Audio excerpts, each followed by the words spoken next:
Few names in English history stir the soul like Anne Boleyn. She was the second wife of King Henry VIII, the woman for whom he broke with the Catholic Church, the mother of the future Queen Elizabeth I, and the first English queen ever executed by her own husband. To some, she was a seductress, a witch, a traitor. To others, a martyr, a reformer, and a queen ahead of her time.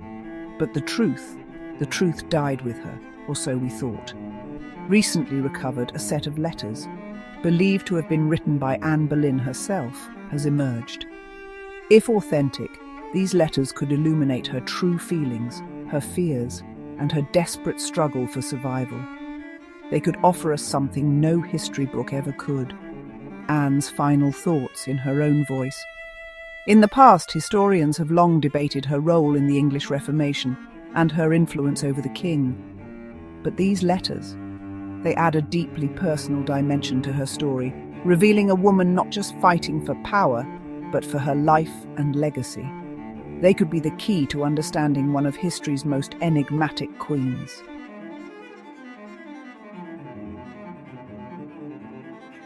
When Anne Boleyn returned from the glittering courts of Europe to England, she was clever, cultured, and unlike any woman Henry VIII had ever known. She spoke French like a native, moved with continental poise, and refused to bow to the traditional games of courtly love.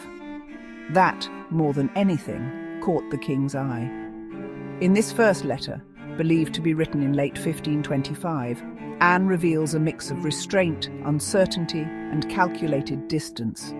She had not yet surrendered, but the game had begun. He looks at me as if I were a prize falcon, wild, beautiful, and not yet his. Today he sent me a brooch in the shape of a heart pierced by a spear. I wonder if it is mine he wishes to wound, or his own he offers me.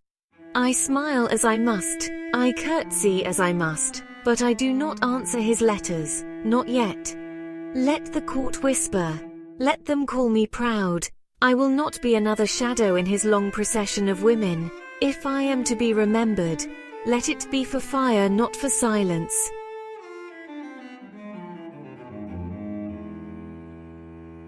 By the spring of 1526, Anne Boleyn had become the brightest flame at court, and her family stood ready to use it to light their way to power.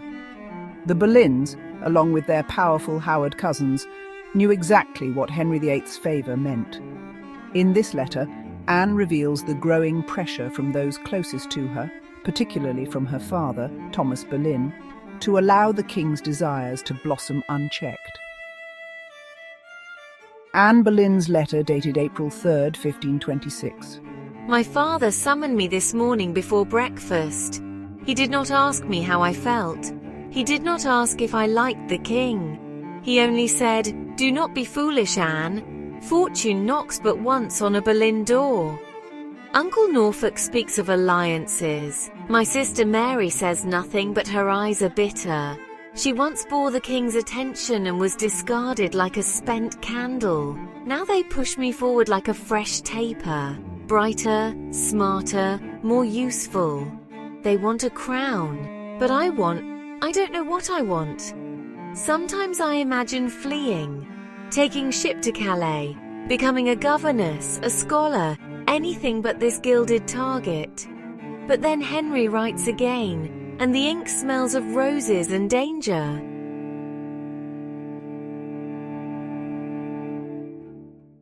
By the autumn of 1527, Henry VIII's obsession with Anne Boleyn had grown into something far more dangerous than flirtation. He now sought to annul his marriage to Queen Catherine of Aragon, a woman beloved by the people and deeply respected across Europe. But while the king plotted in secret with his bishops and envoys, Anne was caught in a storm of her own making. Not yet queen, not yet mistress, and bound by a conscience shaped in the courts of France and the chapel at Hever. In this letter, dated October 12th, Anne confesses the spiritual weight of what Henry is asking her to become. I am pursued by a man who already has a wife, and not just any wife, but a queen crowned by God and country. How can I answer him without becoming what I have always scorned? He says our love is sanctified, that his marriage was cursed from the beginning. He speaks of Leviticus and barren wombs. But I have seen Catherine. I have seen her pray, seen her suffer with dignity. She wears her grief like a veil, and yet she stands. Henry's letters come daily now. They are poems, promises, confessions. He calls me his heart, his soul, his deliverance. But in the stillness of night I ask God, can a woman build a crown atop another woman's tears? If I accept him, I lose my peace. If I reject him, I lose my family's favor. Either way, the walls close in.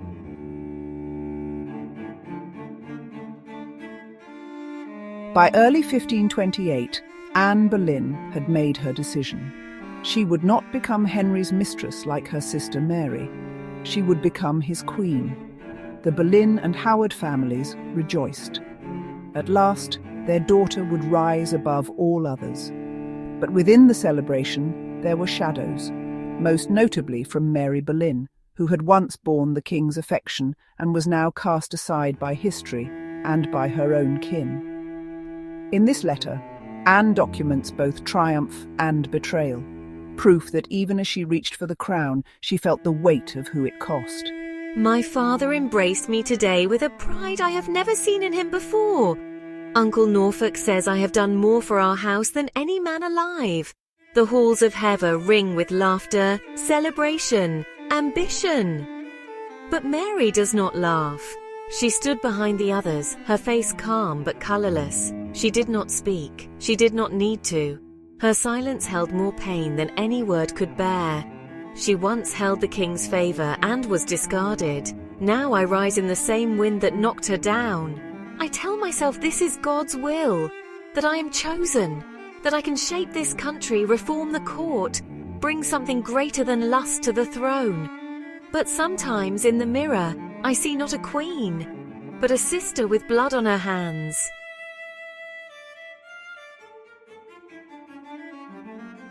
By 1536, Anne Boleyn had been queen for just under 3 years. She had given Henry a daughter, Elizabeth, but no son. 2 pregnancies had ended in heartbreak. Now, pregnant again, Anne clung to hope and to her fading position at court. This letter, written just days before her final miscarriage, dated the 27th of January, is perhaps her most human. Here, Anne speaks not as a queen, not as a rival, but as a mother, longing, trembling, and aware that her power is slipping away with every faltering beat of her unborn child's heart. My hands shake as I write. The physicians say it is nothing, but I feel it, deep within me. The fluttering of life has slowed, or perhaps it is only fear that moves now. Henry comes less often. When he does, he speaks of hope, of sons, of God's mercy. But his eyes betray him. They do not shine with love. They search me for answers I cannot give. He does not speak her name, Jane Seymour, but he does not need to. Her silence is louder than mine, her stillness more desirable than my sorrow.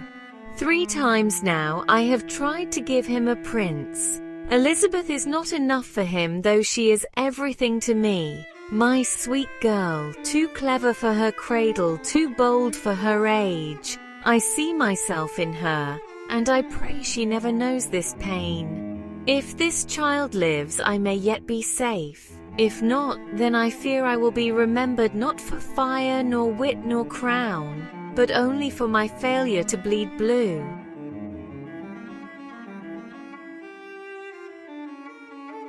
On the eve of her execution, Anne Boleyn requested writing tools. Whether this letter was ever delivered, we do not know. But here, in our final recovered words to her daughter, Queen Anne lays bare her soul. She writes not as a queen nor a prisoner, but as a mother speaking across time, hoping that her little girl will one day understand the storm that took her. Anne Boleyn letter dated May 17th, 1536. My most precious Elizabeth, if these words reach you, know they carry more love than I ever had time to give you in life. You were born in a palace. But I fear you will grow in shadows. Men will tell you stories of your mother, that she was proud, ambitious, dangerous.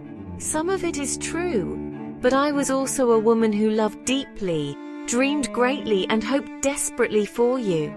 I made choices that led me here. I do not deny them. I reached too high. I burned too bright. But for all my sins, you were never one. Carry your head high, daughter of mine. Let them underestimate you, and then let them see how wrong they were. And when you wear your crown, wear it for both of us. With all my heart, your mother Anne.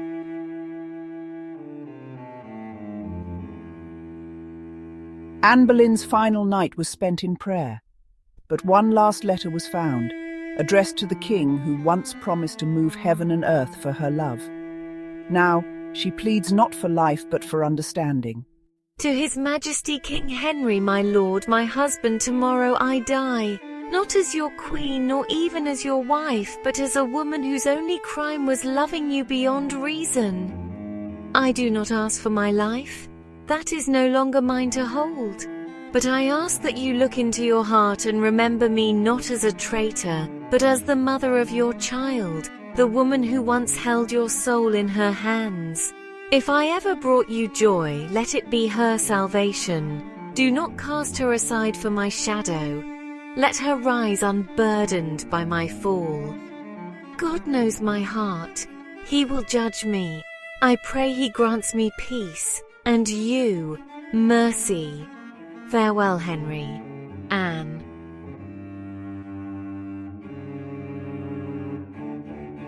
At dawn on May 19th, 1536, Anne Boleyn knelt on the scaffold at the Tower of London. Her final words were not of vengeance, but of mercy and faith. She was executed with a French sword, swift, clean, and unforgiving. She was buried in an unmarked grave, her name smeared, her reputation shattered. The court moved on. The king remarried. The crown no longer whispered her name. And yet, history did not forget Anne Boleyn, the girl they called the Great Whore. The woman they accused of witchcraft and incest became the mother of a queen. Her daughter, Elizabeth, would rise from illegitimacy and political exile to wear the very crown Anne died dreaming of. Elizabeth I ruled England for 44 years. She defeated an empire, ignited a golden age, and became one of the most revered monarchs the world has ever known. She did it with her mother's wit, her mother's will, and her mother's blood. Anne Boleyn did not live to see her legacy, but it lived and ruled through her daughter, and so perhaps she won after all.